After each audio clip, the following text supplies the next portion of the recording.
என் நெஞ்சில் குடியிருக்கும்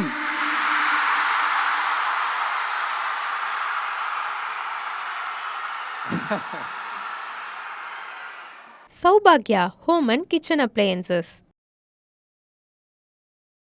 Everest easy chef ஆகுங்கள் சில நிமிடங்களிலேயே. ஸ்ரீனிவாசா டூர் நடத்தும் ஆன்மீக சுற்றுலா. தொடர்புக்கு 9384854560.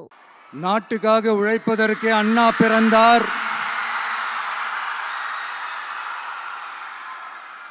பொது நலத்தில் தானே நாள் முழுக்க கண்ணா இருந்தார் அப்படின்ட்டு எம்ஜிஆர் அவர்கள் ஒரு பாட்டு ஒன்று பாடியிருக்கிறாங்க, கேட்டிருப்பீங்க. அப்படிப்பட்ட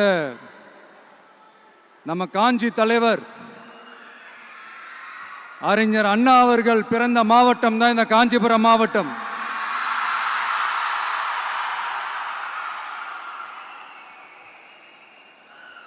தன்னுடைய வழிகாட்டின்றதுனாலேயே தான் ஆரம்பிச்ச கட்சியினுடைய கொடியில அறிஞர் அண்ணா அவர்களை வச்சவர் எம்ஜிஆர். ஆனா அறிஞர் அண்ணா அவர்கள் ஆரம்பிச்ச அந்த கட்சியை அதுக்கப்புறம் கைப்பற்றினவங்க என்னெல்லாம் பண்றாங்கன்னு நான் சொல்லிதான் உங்களுக்கு தெரியணுமா என்ன? மக்களே, உங்களுக்கு தான் அது நல்லா தெரியுமே.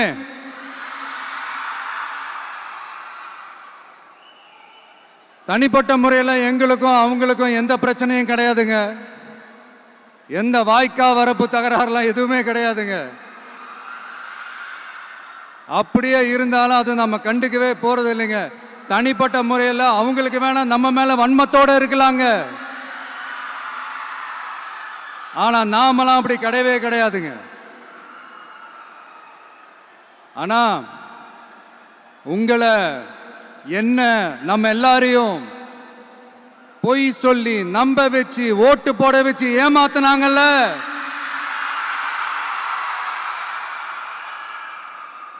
அப்படி ஏமாத்தி ஆட்சிக்கு வந்து நல்லது செய்யற மாதிரி நடிக்கிறாங்கல்ல, நாடகம் ஆடுறாங்கல்ல,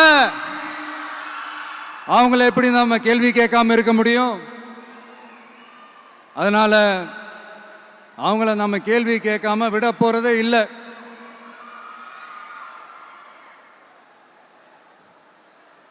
இதையே நான் காஞ்சிபுரம் மாவட்டத்தில் இருந்து நான் சொல்றேன்னா, தெரிஞ்சோ தெரியாமலோ இந்த மாவட்டத்துக்கும் நமக்கும் ஆட்டோமேட்டிக்காவே ஒரு கனெக்ஷன் ஒன்று ஏற்படுதுங்க.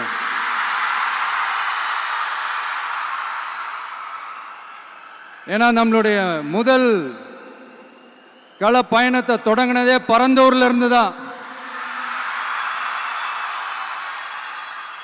பரந்தூருக்கு போய் அந்த மண்ணில் நின்று அந்த மக்களுக்காக கேள்வி கேட்டதும் இதே அண்ணா அவர்கள் பிறந்த காஞ்சிபுரம் மாவட்டம் தான்.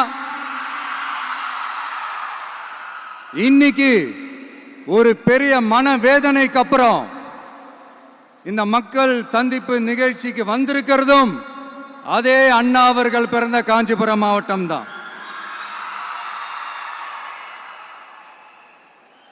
அதனால நமக்கு எல்லாமும் கொடுத்த நம்ம மக்களுக்காக எல்லா நல்லதையும் செய்யணும். அதுவும் சட்டப்பூர்வமாக செய்யணும், அங்கீகாரத்தோட செய்யணும், அதிகாரப்பூர்வமாக செய்யணும், ஒட்டுமொத்த தமிழ்நாட்டு மக்களுக்கும் செய்யணும், ஒரே மாதிரி செய்யணும், ஒரே எண்ணத்தோட செய்யணும். அந்த ஒரே லட்சியத்தோட தான் நாம் அரசியலுக்கே வந்திருக்கிறோம். அதனாலதான் மக்களிடம் செல் அப்படின்னு சொன்ன அண்ணாவை கையில் எடுத்தோம். அவங்க சொன்ன மாதிரி மக்களை நோக்கி போறோம். ஆனா மக்களிடம் செல்னு சொன்ன அண்ணாவை மறந்தது யாரு? கொள்கையா? அதனப்பா கிலோ என்ன விலை என்னன்னு கேட்கிற அளவுக்கு அப்படி ஒரு கட்சியை ஒன்று நடத்திக்கிட்டு அந்த கட்சியினுடைய தலைவர் தமிழ்நாட்டு முதல்வர் சொல்றாரு, நமக்கு கொள்கை இல்லையா? எப்படி? நமக்கு கொள்கை இல்லையா? பிறப்புக்கும் எல்லா உயிருக்கும்னு ஒரு அடிப்படை கோட்பாட்டை நம்ம கட்சியினுடைய ஒரு முக்கிய கோட்பாட்டை அறிவிச்ச நமக்கு கொள்கை இல்லையா? எல்லாருக்கும் எல்லாமும் கிடைக்கணும், சமூக நீதி கிடைக்கணும். அந்த சமூக நீதி உண்மையான சமூக நீதியா இருக்கணும்.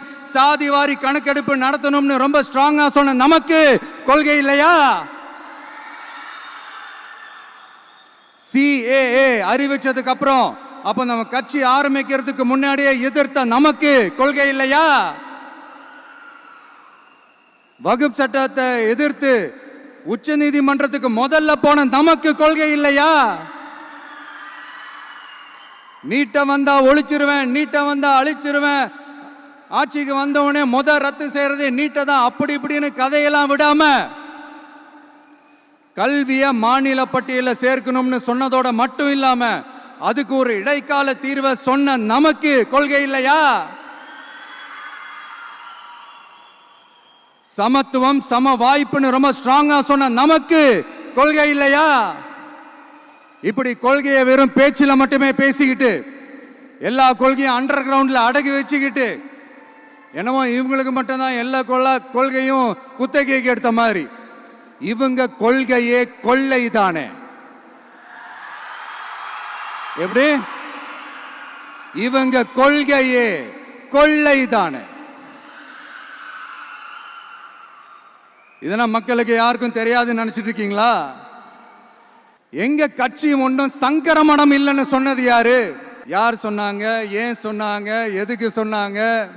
இப்போ உங்க கட்சியில என்ன நடந்துகிட்டு இருக்குது அதையும் கொஞ்சம் யோசிச்சு பாருங்க, இதையும் கொஞ்சம் யோசிச்சு பாருங்க. அதனால பாப்பா, பவள விழா பாப்பா, நீ பாசாங்கு காட்டாத பாப்பா. நீ நல்லவர்கள் போல் நடிப்பதை பார்த்து நாடே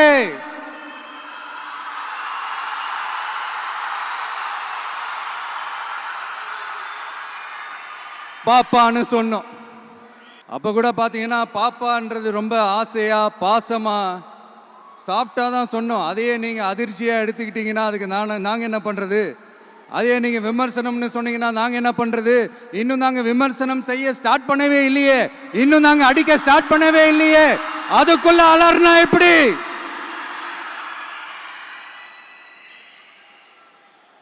அதனால உங்க அரசவை புலவர்கள் யாராவது இருந்தாங்கன்னா கர்ச்சீஃப் எடுத்து அவங்க கண்ணீரை துடைத்து விடுங்கள். சரி, அது அவங்க பிரச்சனை, அவங்க பார்த்துக்கிட்டோம். நமக்கு எப்பவுமே மக்கள் தாங்க, மக்களுடைய பிரச்சனையை பத்தி பேசுறது தான். இன்னைக்கு நம்ம காஞ்சிபுரம் மாவட்டத்துக்கு வந்திருக்கிறோம். இங்க மக்கள் ஃபேஸ் பண்ற அந்த பிரச்சனையை பத்தி நம்ம பேசி ஆகணும். இந்த காஞ்சி மண்ணை வாழ வைக்கிற ஜீவ நதி பாலாறு, உயிர் நதி பாலாறு. இந்த மக்களோட உயிரோடவும் ரத்தத்தோடும் கலந்து ஓடுவது பாலாறு. அந்த பாலாறை இன்னைக்கு பெரியார் பெயரையும் அண்ணா பெயரையும் சும்மா பேருக்கு வச்சுக்கிட்டு ஆட்சி நடத்துறவங்க என்ன பண்றாங்க தெரியும்ல? சுரண்டிட்டாங்க, கொள்ளையடிச்சிட்டாங்க, நாசம் பண்ணிட்டாங்க, மோசம் பண்ணிட்டாங்கன்னு இன்னும் என்ன வேணாலும் சொல்லலாம். ஆக மொத்தம் அழிச்சிட்டாங்க. இதை நான் எதுவும் போற போக்கில் எதுவும் அடிச்சு விடலங்க, ஆதாரத்தோட தான் சொல்றேன். அனுமதிக்கப்பட்ட அந்த லெவலை தாண்டி 22,70,000 யூனிட் மணலை கொள்ளையடிச்சிருக்கிறாங்க. ஆக மொத்தம் இதுல அவங்க அடிச்ச கொள்ளை எவ்வளவு தெரியுமா? ரொம்பலாம் இல்ல, கம்மி தான். 4,730 கோடி. கம்மி தான் இல்ல? இதுக்கெல்லாம் அவங்க ஆதாரம்லாம் கேட்க முடியாது. ஏன்னா இந்த ஆதாரம்லாம் ஆல்ரெடி கோர்ட்ல இருக்குது, அமலாக்கத்துறை டிபார்ட்மெண்ட்ல இருக்குது. அந்த டிபார்ட்மெண்ட்ல வேலை செஞ்ச சில நல்லவர்கள் அவங்க அடிச்ச அந்த கொள்ளையெல்லாம் தாங்க முடியாம வெளியில சொன்ன அந்த ஆதாரங்கள் இதெல்லாம் சம்பந்தப்பட்டவங்களுக்கு இன்னும் நல்லாவே தெரியும். அதனால இது சம்பந்தமா ஆதாரங்களை கொடுலாம் அவங்க கேட்க முடியாது. மணலை கொள்ளையடிச்சா நீர்நிலைகள் அழியும், ஏரி குளம் கண்மா எல்லாம் அழியும். இதெல்லாம் அழிஞ்சா விவசாயம் அழியும், விவசாயம் அழிஞ்சு போனா விவசாயிகள் அழிஞ்சிருவாங்க. ஆக மொத்தம் நாம் எல்லாரும் மொத்தமா அழிஞ்சு போக வேண்டியதுதான். இப்படி மேல இருந்து கீழே வரைக்கும் ஒரு கட்சியை சிண்டிகேட் போட்டு கொள்ளையடிக்கிறத கேள்விப்பட்டிருக்கிறீங்களா மக்களே? இதே காஞ்சிபுரத்தோட உலக பெருமை நம்ம பட்டும் கைத்தறி துணியும் அதை தயாரித்து கொடுக்கிற கைத்தறி நெசவாளர்களும் தான். காஞ்சிபுரம் பட்டுன்னு சொன்னா உலகத்துக்கே தெரியும். ஆனா அதை தயாரித்து கொடுக்கிற நெசவாளர்கள் நிலை என்ன தெரியுமா? வறுமை, துன்பம், கந்துவட்டி கொடுமை. பட்டு கைத்தறிக்கு கூட்டுறவு சங்கங்கள் இருக்கு, பருத்தி கைத்தறிக்கும் கூட்டுறவு சங்கங்கள் இருக்கு. சுமார் 40,000 பேர் அதில் உறுப்பினர்களா இருக்கிறாங்க. அது போக சாய தொழில், தறிப்பட்டறை தொழில் இதை நம்பி 40,000 குடும்பங்கள் இருக்கு. ஆனா அவங்களோட ஒரு நாள் கூலி எவ்வளவு தெரியுமா? வெறும் 500 ரூபா தான். அதை கொஞ்சம் அதிகப்படுத்தி கொடுங்கன்னு போராடி போராடி பார்த்து ஒன்றும் நடக்கல. இதோட அவங்க கஷ்டம் முடிஞ்சுதா? வடகிழக்கு பருவமழை அந்த 500 ரூபா கூலிக்கு வேட்டு வச்சிடுச்சு. எப்படி விவசாயிகள் டெல்டா மாவட்டங்களில் மழையால் பாதிக்கப்பட்டாங்களோ, அவங்கள கண்டுக்காம எப்படி இந்த அரசாங்கம் கைவிட்டுடுச்சோ, அதே மாதிரி தான் நம்ம கைத்தறி நெசவாளர்களும் மழையால் பாதிக்கப்பட்டிருக்கிறாங்க. அடுத்து இந்த காஞ்சிபுரம் மாவட்டத்தோட பஸ் ஸ்டாண்டு 60 வருஷத்துக்கு முன்னாடி கட்டினதான். அண்ணா அவர்கள் ஆட்சிக்கு வந்தப்போ கட்டியிருப்பாங்க போல. அது இன்னும் புதுப்பிக்க கூட முடியாம கேட்டா என்ன சொல்லுவாங்க? அந்த லேண்டு வந்து கேஸில் இருக்குது. இல்லை, நான் கேட்குறேன், ஒரு கவர்மெண்ட்னால வேற ஒரு நல்ல இடத்தை தேர்வு செஞ்சு ஒரு பஸ் ஸ்டாண்ட் கட்டி தர முடியாதா?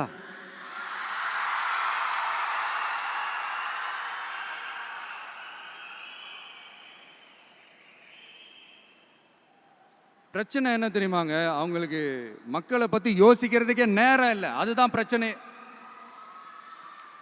அடுத்து பாலாஜாபாத் பக்கத்தில் அவலூர் ஏரி இருக்கு. அது பாலாற்றை விட உயரமா இருக்கு.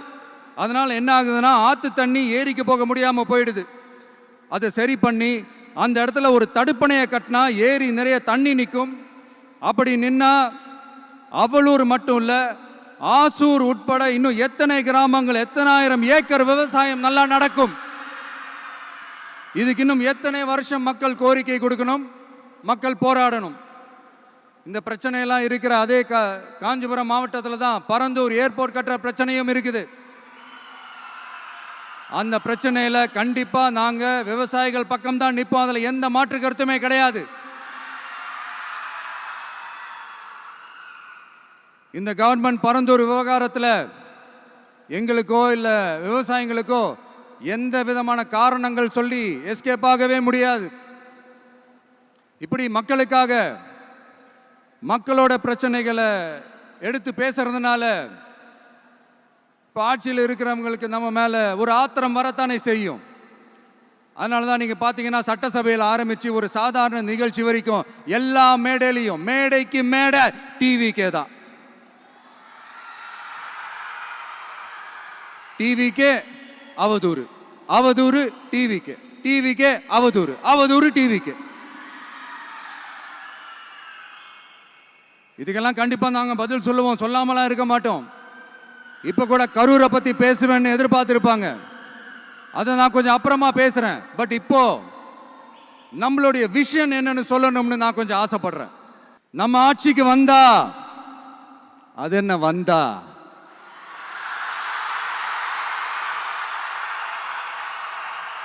வருவோம். மக்கள் கண்டிப்பா நம்மளை வர வைப்பாங்க.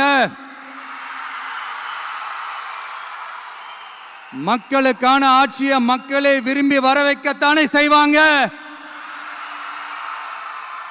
அப்படி மக்களால் அமைக்கப்பட போற நம்ம ஆட்சியில நம்ம என்ன செய்ய போறோம்ன்றது அதுக்கான அந்த தேர்தல் அறிக்கையில் அதுக்கான விளக்கத்தை டெஃபினட்டா கொடுப்போம்.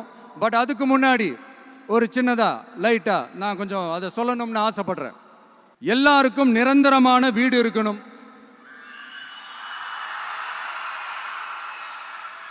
ஒவ்வொரு வீட்டுக்கும் ஒரு மோட்டார் சைக்கிள் வாகனம் உறுதியா இருக்கணும். காரும் தான் லட்சியம். அதுக்கான வசதி வாய்ப்பை உருவாக்குற அளவுக்கு பொருளாதார வளர்ச்சிக்கு வழியை உண்டாக்கணும். ஒவ்வொரு வீட்டில் இருக்கிற ஒவ்வொருத்தரும் மினிமம் டிகிரி படிச்சிருக்கணும்.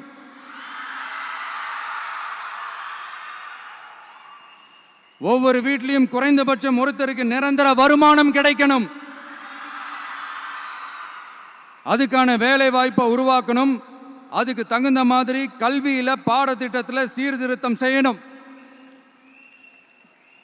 கவர்மெண்ட் ஹாஸ்பிட்டல்ஸுக்கு மக்கள் எல்லாரும் பயம் இல்லாம நம்பி போற மாதிரி மாத்தணும். பருவமழை காலத்தில் ஏற்படுற வெள்ளத்தால ஊரும் சரி மக்களும் சரி விவசாயமும் சரி பாதிக்கப்படாமல் இருக்கணும். அதுக்கு 4000 கோடி திட்டம்னு ஒரு உருட்டுனாங்களே, அந்த மாதிரிலாம் எதுவும் இல்லாம உண்மையான ஒரு பாதுகாப்பு திட்டத்தை உருவாக்கணும்.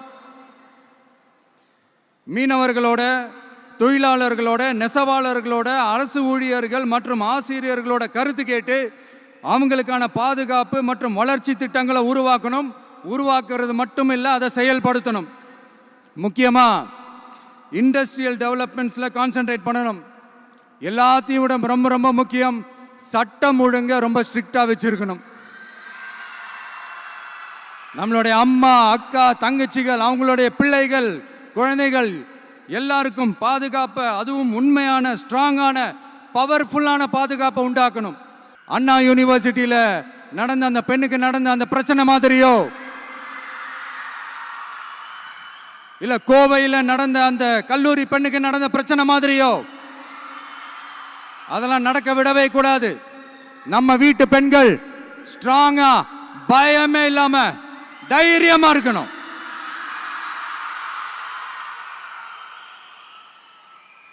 இதை எப்படி செயல்படுத்த போறோன்றது முன்னாடி சொன்ன மாதிரி நம்மளுடைய தேர்தல் அறிக்கையில் அதுக்கான விளக்கத்தை ரொம்ப டீட்டெயில்டாக கொடுப்போம். நான் சும்மா மற்றவங்க மாதிரி அவங்கள மாதிரி எல்லாத்தையும் அடித்து விட்டுட்டு ஏமாத்துற வேலையெல்லாம் இங்கே கிடையாது நம்ம கிட்ட. நான் மறுபடியும் சொல்கிறேன், நம்ம அரசியலுக்கு வந்தது உங்களுக்கு நல்லது நல்லது நல்லது மட்டுமே செய்கிறது தான். எங்களுக்கு வேற எந்த அஜெண்டாவும் கிடையாது. அதனால தான் பார்த்தீங்கன்னா கொள்கை எதிரி யாரு, அரசியல் எதிரி யாருன்னு திட்டவட்டமாக சொல்லிட்டு அது வெளியே சொல்லிட்டு களத்துக்கு வந்திருக்கிறோம். அதில் எந்த விதமான குழப்பமோ எந்த விதமான ஊசலாட்டமோ எதுவுமே இருக்க போறதில்ல. இந்த விஜய் சும்மா எதையும் சொல்ல மாட்டான். ஒன்னு சொன்னா அதை செய்யாம விட மாட்டான். அது மக்களுக்கு நல்லாவே தெரியும். அப்புறம் ஒரு அதிசயம் சொல்ல முடியாது, இது ஒரு கண்டுபிடிக்க முடியாத ஒரு உண்மைன்னு சொல்லலாம். அது என்னப்பா, அது தற்குறியா?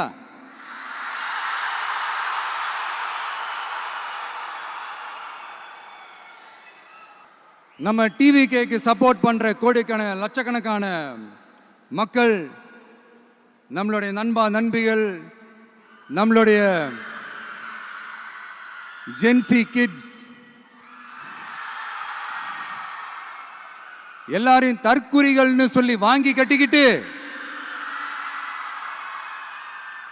இப்போ அவங்களாம் தற்குறியெல்லாம் கிடையாது, அப்படிலாம் அவங்கள கூப்பிடாதீங்க, அவங்க சங்கிகள்லாம் கிடையாது, அப்படிலாம் அவங்கள கூப்பிடாதீங்கன்னு சொல்லி ஒரு குரல். யாருடா அந்த குரல் அப்படின்னு பார்த்தா, இப்போ ரீசண்டா அறிவு திருவிழான்னு ஒன்று நடத்தினாங்கல்ல, சாரி அவதூறு திருவிழா. அதுல அவங்க தலைமையே குழப்புற மாதிரி, அறிவு கண்ணை திறந்து வைக்கிற மாதிரி ஒருத்தர் பேசியிருக்கிறார். அவர் யாருன்னா அது அவங்களோட எம்எல்ஏவே. அந்த எம்எல்ஏ யாருன்னா நம்மளுடைய கொள்கை தலைவர்கள் ஒருத்தரான மக்கள் சேவகர் அஞ்சலை அம்மாளோட சொந்தக்காரர். என்னடா இது இப்படி ஆகி போச்சு, டிவிகேக்கு சப்போர்ட் பண்ற மாதிரி நம்ம கட்சியிலேருந்தே ஒரு குரல் வருதுன்னு சொல்லி தலைமையில் ஃபுல்லா கன்ஃபியூஷன். அந்த கன்ஃபியூஷன் இதோட நிக்காது, அந்த ஆதரவு குரல் ஒரு வீடு விடாம, ஒரு இடம் விடாம எல்லா இடத்துலயும் எல்லா வீட்லயும் இன்னும் பலமா எதிரொலிக்குதான் இல்லையான்னு பாருங்க. சும்மா பிளாஸ்ட் தான்.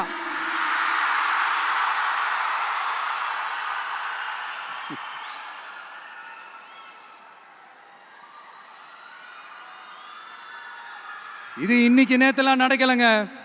1972லயே நடந்து முடிஞ்சிருச்சு. எப்போ எம்ஜிஆர் அவர்கள் கட்சி ஆரம்பிச்சாங்களோ அப்பவே அது ஒரு கூத்தாடி கட்சி. எப்போ எம்ஜிஆர் அவர்களுக்கு பின்னாடி அத்தனை மக்கள் திரண்டு நின்னாங்களோ அப்பவே அது ஒரு கூத்தாடி கும்பல். நடிகர் கட்சின்னு சொன்ன ஒருத்தர் அதுக்கப்புறம் எம்ஜிஆர் கூடயே போய் சேர்ந்துட்டாரு. இன்னொருத்தர் இவரெல்லாம் ஒரு ரவுண்டு தாங்க வருவாரு, 2வது ரவுண்ட்லாம் காணாம போயிடுவார்னு சொல்ல இன்னொருத்தர் அதுக்கப்புறம் போய் எம்ஜிஆர் கிட்டே போய் சேர்ந்துட்டார். ஸோ இந்த மாதிரி இவங்க 2 பேர் மட்டும் இல்லை, ஒட்டுமொத்த தமிழ்நாட்டு மக்களும் எம்ஜிஆர் அவர்கள் கூட தானே போய் சேர்ந்தாங்க.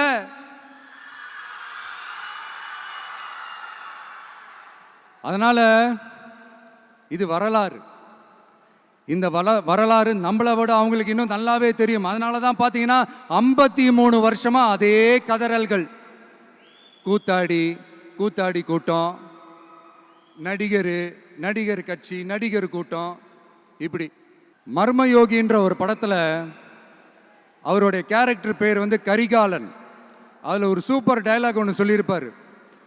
குறி வைத்தால் தவற மாட்டேன், தவறுமானால் குறியே வைக்க மாட்டேன்.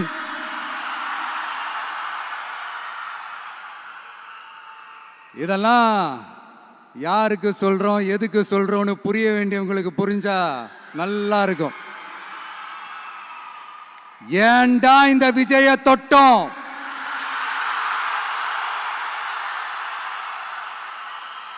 ஏண்டா விஜய் கூட இருக்கிற அந்த மக்களை தொட்டோம் நினைச்சு ஃபீல் பண்ண போறீங்க.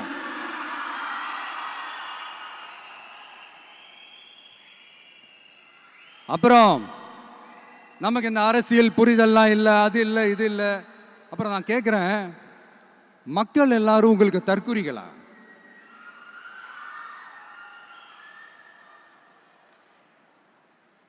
அதே மக்களோட ஓட்டு வாங்க போற நாம தற்குறிகள்னா அப்ப இவ்வளவு நாள் அதே மக்கள் கிட்ட இருந்தானே நீங்க ஓட்டு வாங்கிட்டு இருந்தீங்க. அப்ப நீங்க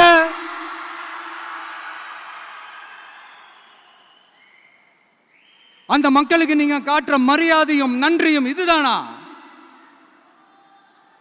ஒண்ணு மட்டும் சொல்றேன், எழுதி வச்சுக்கோங்க. இந்த தற்குறின்னு சொல்றீங்கல்ல, இந்த தற்குறிகள்லாம் ஒன்னா சேர்ந்துதான் வாழ்நாள் பூரா விடையை கண்டுபிடிக்காத முடியாத அளவுக்கு உங்க அரசியலே ஒரு கேள்விக்குறியாக்க போறாங்க.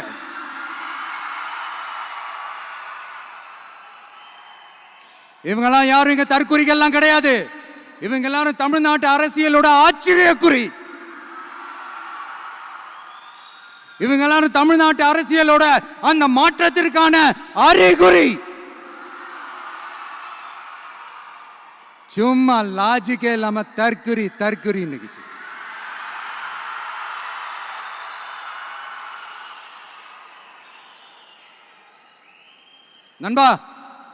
நண்பி,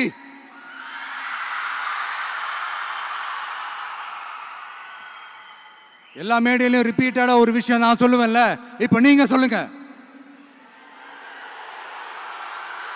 ஒண்ணு, இன்னொன்னு, ரிப்பீட்.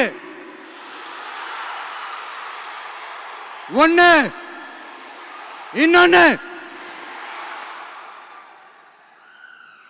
இந்த போட்டி எப்படி இருக்க போகுதுன்னா, மக்களோட மக்களா நிக்கிற நமக்காக மக்களே டிசைட் பண்ணி போறாங்க. My dear sir, my dear uncle,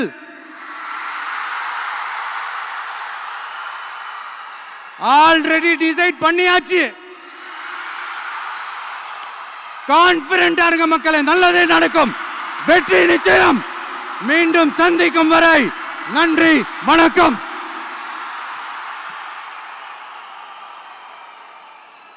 Saubhagya Home and Kitchen Appliances. Everest easy chef ஆகுங்கள் சில நிமிடங்களிலேயே. ஸ்ரீனிவாசா டூர் நடத்தும் ஆன்மீக சுற்றுலா. தொடர்புக்கு 9384854560.